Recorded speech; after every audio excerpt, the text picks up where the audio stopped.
happen when you're a top-notch CEO who openly bashes the Obama administration. It's going to cost your company big time. J.P. Morgan Chase said its legal costs in defending itself in a slew of federal investigations will total at least an astonishing $23 billion and could go even higher. This for a bank that our government thought it necessary to risk billions of taxpayer dollars to bail out. Now, the bank's chairman, CEO Jamie Dimon, has been one of the few CEOs bold enough to criticize the White House's economic policies, and that has made him a target of sorts. With me now, we've got Wallace Turbeville, a former Goldman Sachs vice president, who's now a scholar at a liberal think tank called Demos, and Neil Weinberg, editor-in-chief of American Banker. Guys, to start this off, I want you to look at something here. We want to make a chart of the different agencies investigating J.P. Morgan. There's so many, we couldn't fit them all on the same screen. The SEC, the CFTC, the Justice Department, Federal Reserve. And look at this next screen. We've got 1, 2, 3, 5 more. We've got 10 agencies. And it doesn't even mention the FHA or the many state investigations. Now look at what the Wall Street Journal editorial page says about it.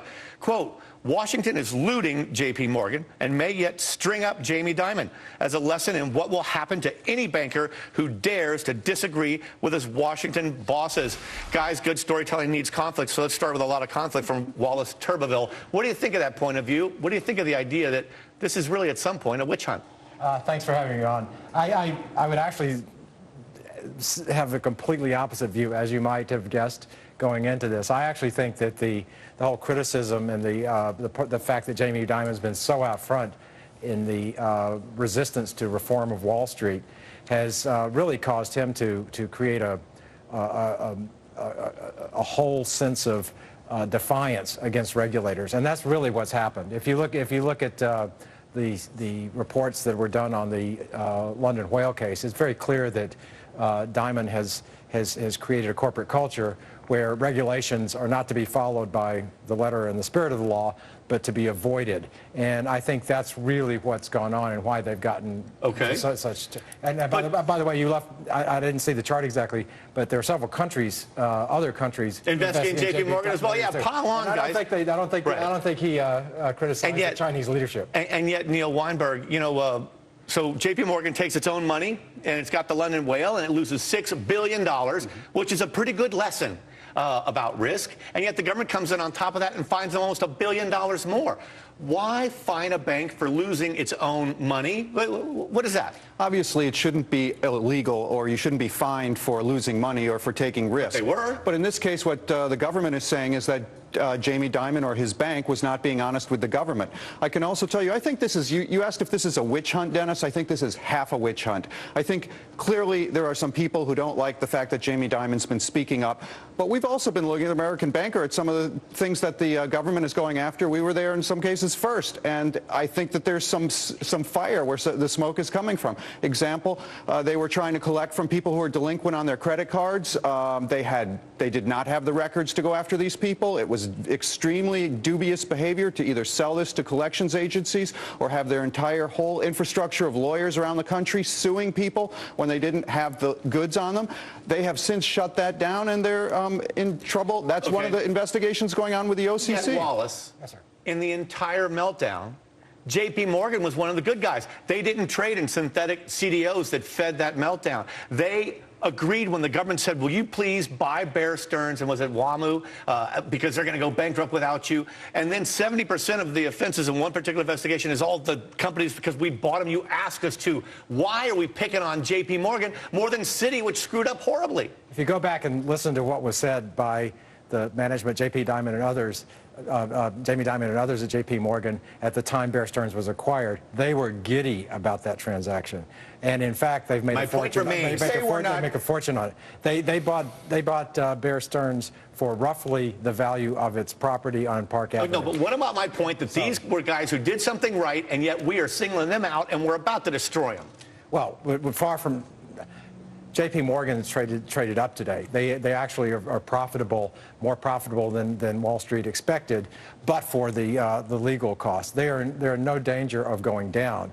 I think the point here is that J.P. Morgan actually benefited hugely from the bailout. While all these other banks were that's earning why we should punish them? Not that they should be punished for things that went wrong. Okay. And one of the things that Dennis, went wrong. Go ahead, Neil. The part of the witch hunt is what you're saying, because yes, he was a hero during the financial crisis, came in with Bear Stearns and WAMU purchases. That was good, and now he's getting slapped for doing that. But also, don't forget, Bank of America bought Countrywide, and that was voluntary. They bought Merrill Lynch, and they've paid about $50 billion to settle problems with that. So you can't say that only J.P. Morgan's getting kicked on that. But in the case of J.P. Morgan Chase, guys, when a bank in the worst meltdown since the Great Depression ends up losing more money, not in the meltdown, but in the aftermath because of federal investigations and penalties, isn't there something wrong with our system? There could be something wrong with the system. There could be something wrong with J.P. Morgan. And you've got to also take into consideration J.P. Morgan was bailed out too. They didn't need it. And they paid back every penny plus interest plus profit. I think the best way to think of it is that the whole system, whether it was money market funds or currency swaps, the whole system was about to melt down. So even though J.P. Morgan didn't necessarily need an infusion then, they benefited for the whole system being. Well, by that logic, we got bailed out too, Dennis. Yes, all consumers. Well, here's the thing, though. We've seen meltdowns in the late 80s and in 2000 and in 2008, and every time government has to find a few culprits to make them the poster child and to kind of beat up on them so we all get our moral lesson here. What about a Wall Street amnesty? What about a Truth and Reconciliation Commission? And let's just stop all this, because I feel like we're bleeding the very banks that we had to bail out to save the system. I think the bigger problem there is the way we're bleeding the banks with regulation. As I said, I think there's some validity to some of the government investigations against J.P. Morgan. Not all of them, some of them. But I also think that the regulation is just going to strangle our financial system. I think that the regulation is going to shrink J.P. Morgan and some of the other banks by forcing some of the reckless businesses they do out of those banks. I think that's true. I think that's a very good thing, as a matter of fact. And I think that the fact of the matter is we don't need a Truth and Reconciliation Committee. No one, more than the fabulous Fab, higher than the fabulous Fab, has ever been really prosecuted in any of this. So the fact of the matter is, which should be a clue to you that there wasn't true criminal activity going on, or that the government the situation was so bad and so tenuous that they were afraid Dennis, there's one other point. Upsetting the apple cart. Right. There's one other thing that's going on here. You have regulators, the Office of the Comptroller of the Currency is one, the SEC is another, who were played as fools during the financial crisis, who didn't see anything going